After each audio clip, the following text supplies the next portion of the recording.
Welcome to this week's America with an Accent. Christmas is almost here and festivities, lights, and trees have already brought holiday cheer.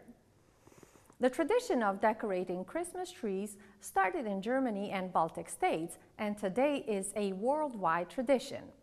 Here in Omaha, the Durham Museum is the place to be at this time of the year.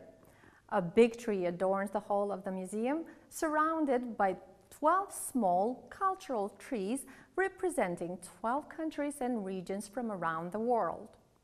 Jessica Brummer, the Director of Marketing and Public Relations, walks us through the process of Christmas tree selection, tells us about the cultural exhibition, and shares with us the story behind the big tree this year. Omahans have 2 more angels looking after them this holiday season. We are sitting in the original Union Station in Omaha. It was operated as a train station from 1931 until 1971. And then we reopened as a museum in 1975. During the time that it was a train station, this tradition started, and Christmas at Union Station was something Union Pacific started. They used to actually bring the tree in from the Pacific Northwest via train to the station, bring it in and decorate it and have a community celebration.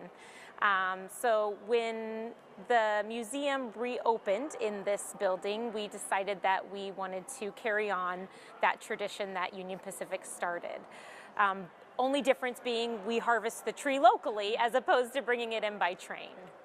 We try to take something that's at least 45 feet tall.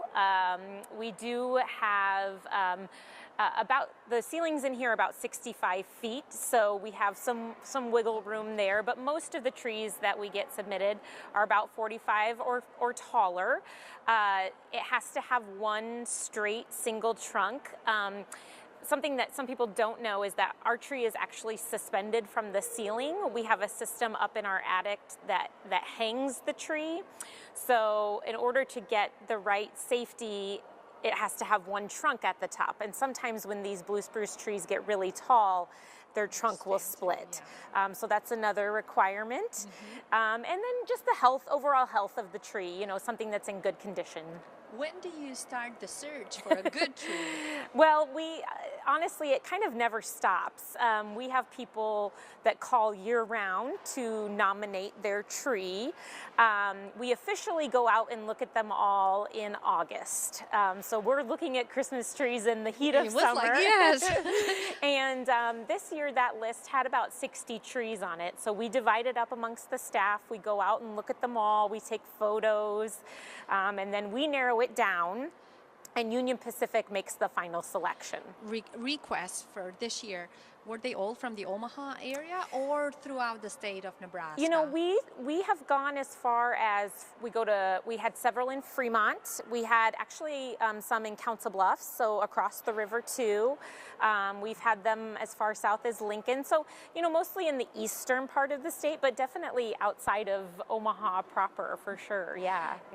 This year we harvested the tree on November 12th, so we start very early in the morning. Union Pacific cuts down the tree, they put it on a semi-truck. The Omaha Police Department provides us an escort down to the museum. And then meanwhile, our team here has the doors taken off the end and we hook it to a truck and pull it in.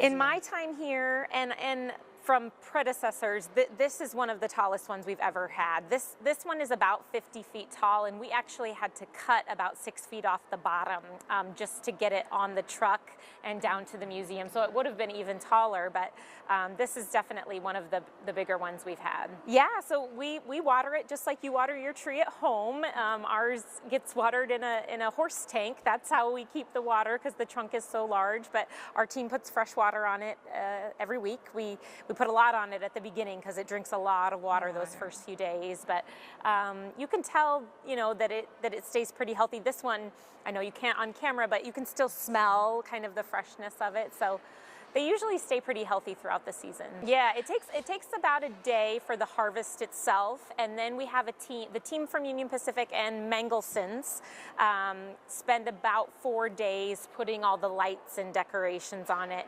as we prepare to have it up for the season. And every year they try and add some new elements to it, but a lot of these are reused from year to year.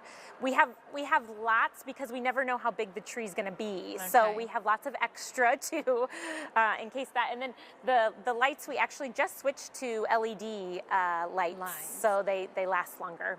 Yeah, usually it's somewhere north of 200 and about 1,500 feet of lights. But again, depending on how big, more or less. So the tree stays up all season long through January 6th.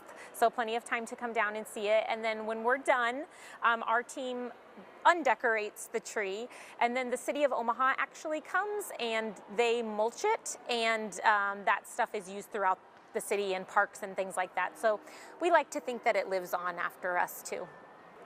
Well, we usually don't know those stories prior to picking the tree, but yes, usually we find out that, you know, someone's father planted the tree, or it's been in a home that's been in a family for a very long time, something like that. This year in particular, once the tree was chosen, I contacted the family and found out their story, which is quite different. They actually, the family is Jay and Kelly and Contro. They live here in Omaha. They actually decided to donate the tree in memory of Kelly's 2 young daughters, Jordan and Taylor Pedroza, who were tragically killed in a car accident just before Christmas about 8 years ago. And they referred to the girls as their angels, and that they loved Christmas. It was their favorite time of year. So this is what they wanted to do to honor their memory, and we were honored that they wanted us to be part of that. So we decided to put 2 angels at the top of the tree this year to help them honor the girls, just as something special. This year, obviously, very, very touching story, but when you have a tradition like Christmas at Union Station and you have this beautiful tree, and then you add that layer on top of it, I think it's something that people can bring their families and help this family to honor their daughters in a special way. Besides the big tree here at the museum, you do have another section which is called the Cultural Tree Exhibition. What is that, and how did it start? Yeah, so we have had our holiday cultural trees, which are tiny versions of the trees, for, oh gosh, over 20 years now. And it originally started with a way to sort of get groups in Omaha to show others maybe how their cultures celebrate Christmas or what their holiday traditions are. We just thought that was an important story to tell. This is a history museum. We're all about telling our region's heritage, and so why not let different groups talk about that? Are they really different, the way they are decorated? They are very, very different, and we have some that are here year after year, but we get some new ones too.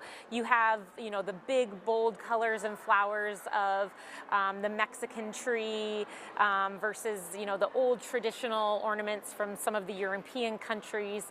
So they are vastly different, but the groups are really proud of them, and we find that people, it's a centerpiece. It's something to talk about. You know, why do people celebrate Christmas different ways? What are different traditions? And it's kind of just a lovely exhibit that we never really intended to have for this many years, but it's been so popular that we just keep bringing it back.